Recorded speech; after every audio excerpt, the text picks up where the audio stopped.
expensive, but well worth it if you have a circular bed of about 5 feet. I've got a very heavy clay soil, but I've smothered it with manure Yes. at the moment. Manure? No, what kind of manure? From the stable. I see. There's nothing in the plot, and I thought I'd give it a good soak of, something in the winter to break it up a bit. Yes. You've got the rhododendrons, see what you have to say. Well, apart from that, what's wrong with one or two of the dwarf growing evergreen trees, in places this time of year? The half evergreens. As little dot plants be excellent. Yeah, you go with your heathers. That's right, Joe. Very nice indeed. A lovely choice there, Beth, and we hope that it looks absolutely brilliant during the course of the coming year. At this point, it remains for me to thank our 3 gardening experts, John Studley, Cheerio. Bill Boyd, Bye-bye. Joe Backhouse. Cheerio for now. From all of us, may we wish our listeners a very happy Christmas. And happy Christmas to everybody.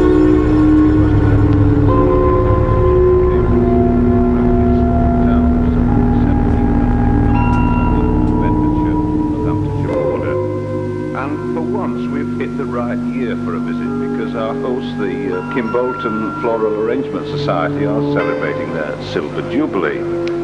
They're a busy bunch, I'm told. They hold regular monthly meetings, they decorate local churches for special occasions, compete in many local shows, and at the East of England show at Peterborough. And their own shows are held at Kimbolton Castle, which is well worth a mention of its own. This was the home of the Dukes of Castile, where Catherine of Aragon spent her last years. The castle is now part of the well-known public school here at Kimbolton. Well, I usually ask for details of local soils when we visit places, and the secretary's provided me with a masterpiece of accuracy for today. It tells us that it's sand-sloped clay loam and boulder clay, not naturally free-draining, deficient in phosphate. It's got ample potash, it's good for Brussels sprouts and roses, and has a low rainfall, 21 to 22 inches. Well now, for our team today, we have Bill Sauber, Professor Alan Gemmell, and Clay Jones with Mandeville Hall, and we've got a question, I think, to start us off, so please tell us who you are and what you know. Sally Rawlinson. I'm hoping to establish a bed of heathers in our garden, which is rich in Huntingdonshire clay. May I have your advice on soil preparation and choice of varieties, please? Right, here we have Mrs. Rawlinson with a garden rich in Huntingdonshire clay. She's hoping to establish a bed of heathers in this garden, and she'd like your advice on soil preparation and varieties of clay. Yes. Clay soil, clay dough. Well, certainly on this heavy clay, which of course is not the kind of ground that heathers are accustomed to growing on. You usually find them on mountainsides with a lot of humus, peaty soil, that sort of thing. So get as much as you can of this well-rotted manure and compost. Spread it over the bed and dig it in. Do you know whether there is any lime, free lime in the soil? Is it? I would say that, yes. There is. I believe that it's far easier to garden if you go along with nature as much as possible. And therefore, my choice of varieties is limited to those which will tolerate a certain amount of light. And those happen to be ones which will flower, and I think this is a good thing, flower during the winter and the early spring. So I'm just going to give you 3 species, only 3, but there are many varieties of those 3 species. Now, one of them is Erica carnea, Erica darliensis, Darleyeensis, Darliensis, and Erica vega, which is reasonably also tolerant of light. You must, I think, always plant them in groups of 5. Never plant them singly, because a single shoot of heather will take ages to fill up any area at all. But if you make a little group of 5, planting them 4 around the edge and 1 in the middle, you've a ready-made clump that will fill in fairly quickly. Try to pick them so that some have coloured foliage, some haven't, some flower in summer, some flower in winter. And then you'll have some interest there all the year round. And the final thing which arises from this is, don't expect it to bring no work. The important thing about growing a heather bed is to keep it weeded for the first 3 or 4 years until the clumps have met. only variations I would make, I would plant them in 3s instead of 5s. On a triangle, 3. Yes, this is purely It's geometrical. And I think it would be wise to take a pH test. You can buy soil testing kits for alkalinity or acidity quite cheaply and find out whether the soil is acid or alkaline. If it's alkaline, I agree, you must stick to the carnea varieties. Another one I would throw in would be LEI, lovely red. But if it's a neutral soil or acid soil, then you can certainly grow the carnea varieties as well. And then there's a much wider range, say like Purple Beauty, Martin Rubin, Chapman, Maxwell. These are wonderful varieties that demand an acid soil. Can I just quickly recap that? Erica Carnea, Darliensis and Vagans. What was yours, Bill? There's LEI. It's in the same group, that's Lustan line. Another I would throw in would be Daboisha, the Irish bell head. Right, well, Mrs. Rawlins is scribbling the dear life there. I think that's enough, isn't it? You got writer's cramp here. All right, Mrs. Rawlins. Thank you very much. Please, ma'am. My name is Eunice Hannah. I have a large wash stand bow and would like to make this into a poté fleur. Can the team suggest you? Right, Mrs. Eunice Hannah here. She's got this large washstand bowl and she wants to make it a potted fleur. Can the team suggest suitable plants or sure? Alan Gemmell can. You've got this potty business, right? Yes, I think so. What we used to call a basin with a ewer. Yes. What's yours? There is no drainage, of course, in these things at all. So that you have, I'm saying this quite literally, you have to be very careful about overwatering. You can't so easily overwater them because they're not terribly deep, maybe 8 or 9 inches at the most. So you have this restriction. You're hoping to grow it inside? In a sun lounge or a very light place? And on a pedestal, it does well on a pedestal, that sort of shape. Yes, not well, on a corner table. Yes. Yes. Right. Well, I think what you want are 1 or 2 trailers around the edges. Easy things, the pendulous begonias, campanula, isophylla, some of the lobelias will trail quite nicely around the edges. You want in the center, but not in the center eccentrically, to have a feature plant. Maybe a dwarf, and I really mean a dwarf conifer, which will give you a sort of erect spire thing. Erect spire type growth. One of the dwarf cryptomerias or one of the dwarf thuyas or junipers would do this perfectly well. And they don't root very deeply, you see. And then around the centerless feature and inside the rim, you can literally plant anything. But you would want 1 or 2 evergreen subjects, such as small ferns, such as maybe a small croton with coloured leaves. There are a vast number of things. But beware of the watering and let the others give you more species. Yeah, I wouldn't be at all happy about juniper seeing this indoors and Belia wouldn't be at all happy about that at all. I think you should go in for Zeberinas, very silver and green trellis cantias, Ficus pumila, trailing philodendron, these sort of things I think would be most attractive. And of course, you haven't much choice, you can't keep switching around anything this size. What's the diameter of it? This lady, no, about 16, 18 inches. But no, but larger than that, 20. 30 inches. 30 to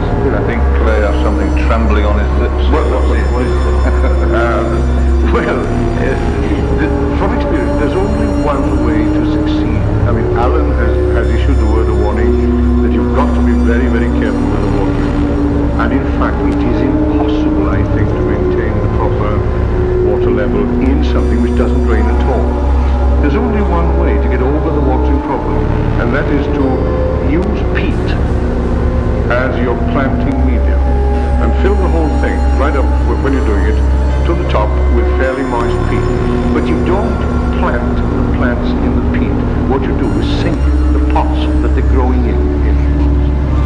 And you make a garden out of it. But the plants are in individual pots. Yes, I think the idea of doing them in pots is quite a good idea. If they die, it's easy to pull them out and throw them away. Can I make this on point? Because of the difficulty of keeping the soil in good condition, that I think it's worthwhile using annuals that you're quite willing to scrap. Well, Mrs. Summers? Thank you. Yes, please. What can we do for you? My name is Elizabeth Bates. In 1981, I'm planning to organise a sponsored giant marrow competition in aid of my parish church building fund. The competition will be judged on weight. Could the team recommend a variety of marrow? Good dear.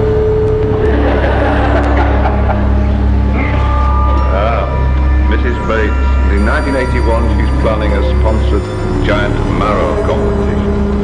A suitable variety build, please, for this.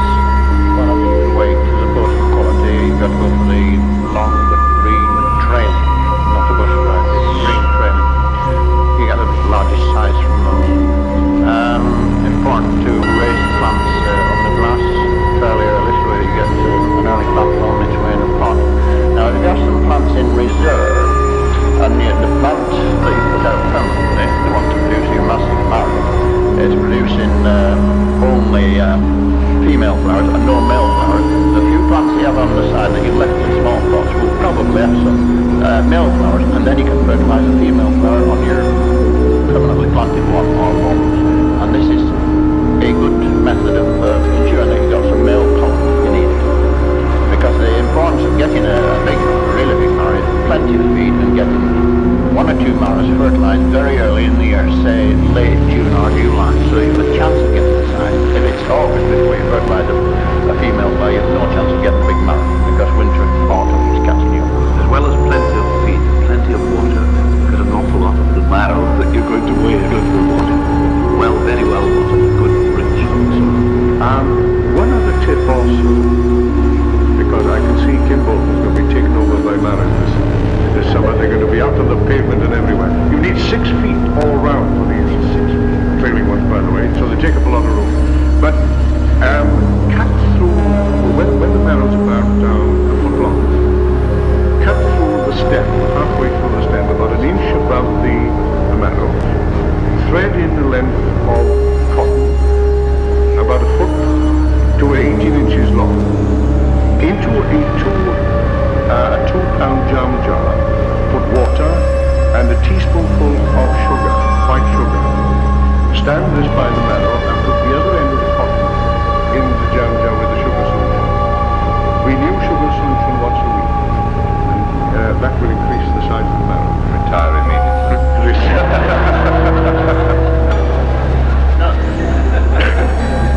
I think that's cheating, Clay Joe. The only variation I would make to that, I've seen it done with a piece of wool, not with cotton. I think the wool is better capillary. I thought I said wool. No, he said cotton. Oh, I'm sorry, I meant Wool is better. Bill usually said Berlin wool. Don't use nylon, that doesn't. No. The one other thing I would add to it, I think this will finish it, don't let a whole lot of marrows develop on that particular plant. If you restrict the number to 1 or the very most 2, all the food will go exactly where you want it to go. Right. Thank you very much. I wish you the best of luck.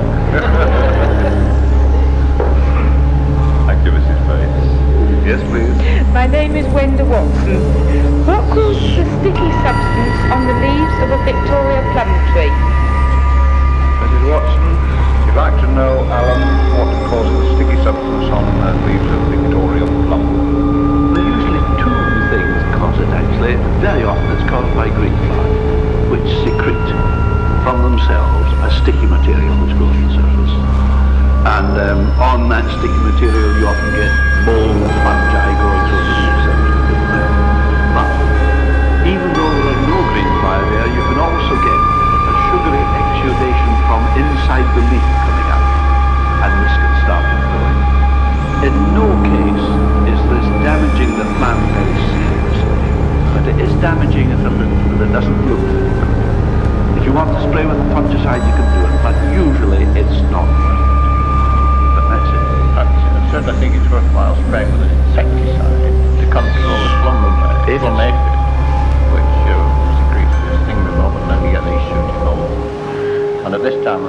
grant a tree which grants little height that you get without taking an insurance policy out with tar or wash, which will control a lot of the overwintering pests anyway. That is? That's it. We got a unanimous answer. That's a record. Thank you very much. Thank you, Mrs. Watt. Right, could we have somebody else, please? We didn't meet before. Yes. Derek Papworth.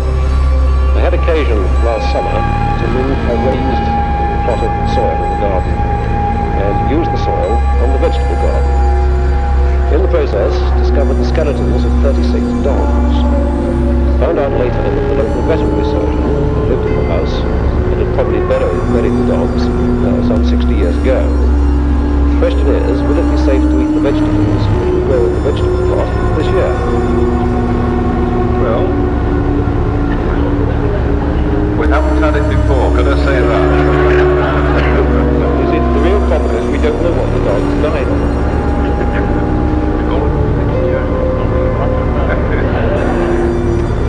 Well, Mr. Crawford, I could inflict this on Clay Jones for a start.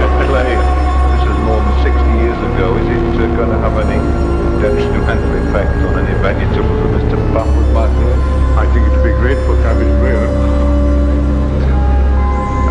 Greyhound cabbage. You missed that. It is well drafted. No, I don't think somebody mentioned already that they didn't know what the dogs died of. After 60 years, I don't think it really does matter very much. What you've got probably is ground which is becoming richer by the minute in bone meal. And I think if you now treat it as an ordinary vegetable plot and put the necessary organics in and whatever else you normally use, you'll get good crops off it. And I'm sure in my own life, I mean very, very good. There are very, very few resistant dogs. So bacterially caused, which will live for a long time in soil. Dogs will take anthrax, if my memory serves me correctly, but it's very, very rare, so it's unlikely. I would have no hesitation whatsoever in vegetables. In fact, in many cases, in the poorer parts of Italy, they bury their dead under either the vegetable crops or the vineyard or the lawn trees intentionally, irrespective of what they die of. I don't think you'll get any phosphatic effect on the motion or after about 50 years or so. But I think, yes, the ground will be fertile, very, very rich, and I think do the vegetables very, very well, and have no harmful effect whatsoever on any vegetable. Are you in a hurry, Mr. Pamphlet? You could wait. Yes. Well, all right. Thank you very much. Thank you. Right, we'd like another question, please, to keep us going. Yes, sir? Brian Trott. Is it better to compost leaves separately, or can they be added to the general compost heap with equal benefit? Trott wants some advice on compost. Should you compost leaves separately, or should you add them to the general compost heap with equal benefit? Alan, please. I think there's no doubt but that compost made from leaves is probably better than the compost made from the general muck which is thrown onto a composter. On the other hand, not many gardens can afford to have two separate compost heaps. Not many gardens have enough leaves to justify making compost heap of leaves alone. So there's nothing lost in mixing them. But if you have enough, then you will find the compost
things like oak. Oak leaves a long time to break down.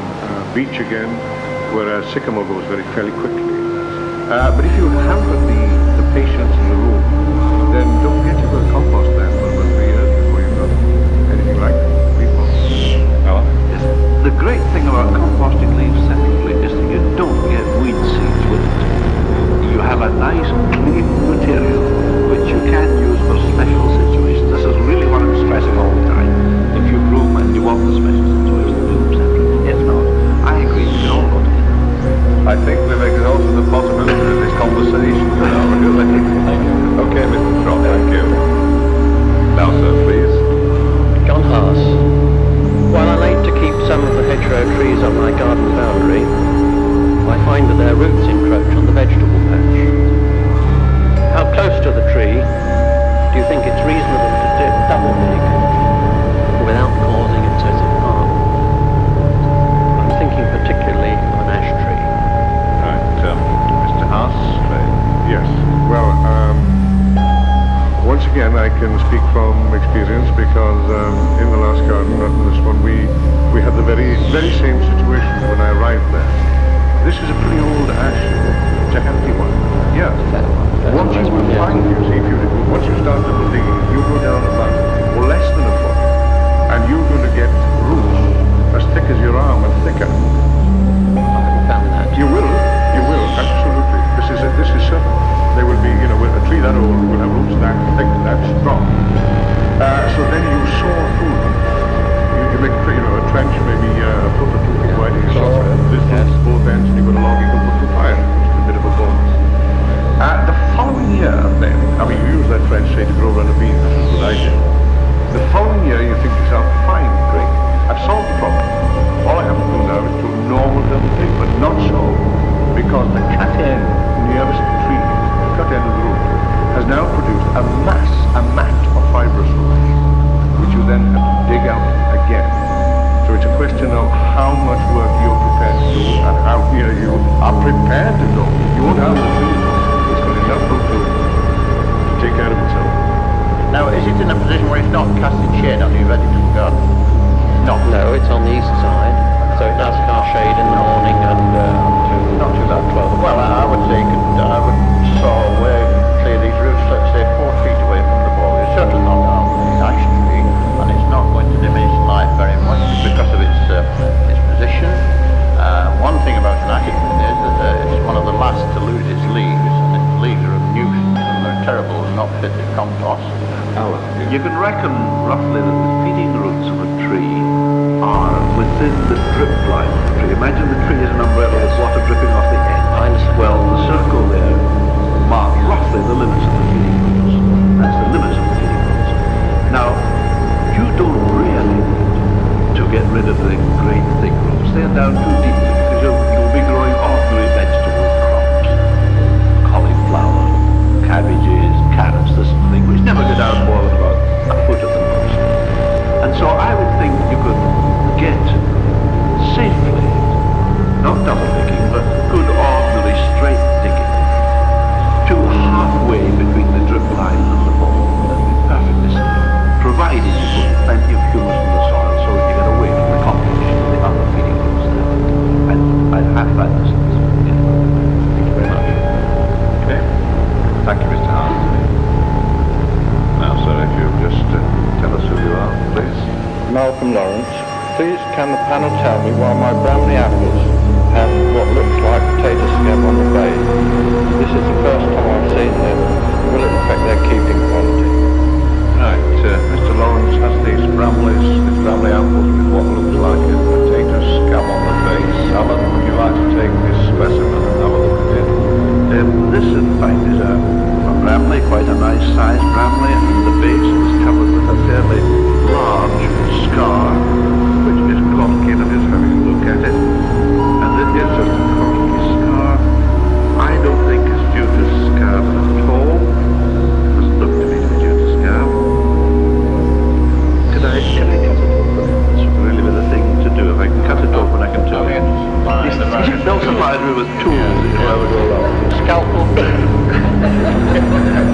Your son will play the violin again.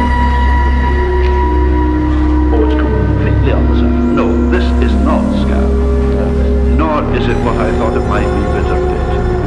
It's simply something that has damaged that end. Have all the apples got it? I wouldn't think so. No, this I think is a growth phenomenon. Everyone's all about it. The inside is as clean as a whistle. Could it have been frost damage when it's flowering? No, I don't think that's coming. This has been a funny year. Remember, it was fairly dry during the late spring and May, and then it never stopped raining until about today. And I think this has been the cause. Not affect the keeping qualities, are they? Or the eating qualities? No, the tree next year. And if it does, write to Bill and tell us something on the fire. Thank you. Worry not. Okay. Now then we come to topical tips. I don't know really whether we ought to be expecting anybody to do anything this week so near Christmas, but we'll try. Clay, any thoughts? I've got thoughts. You keep them yourself. All right then. So, I agree with Ken. I don't think, there's going to be very much activity, possibly ways we're going to see the lots of them. But I'm going to suggest something, what you can do with your turkey bones when they're stripped clean and you made soup on them. And that is to shove them in the compost bin. Bearing in mind that animal material also runs to good compost as well as vegetable material. Thank you, Clay. Alan? If any of you have a bed of lily of the valley, you can go out the first nice day now, dig up some of it, put it in a pot, bring it inside into the sun lounge or the porch or even into your room, and you'll have flowers and bloom which will scent the room in about 7 or 8 weeks. It will come into bloom quite quickly. Thank you, Alan. Bill? Well, the plant that most people know as the winter cherry, which is the solanum, which prig missile, of course, at Christmas time, the orange berries on it. Quite often, when you bring it home, first thing it does is drop its leaves, blow its berries and drop the leaves.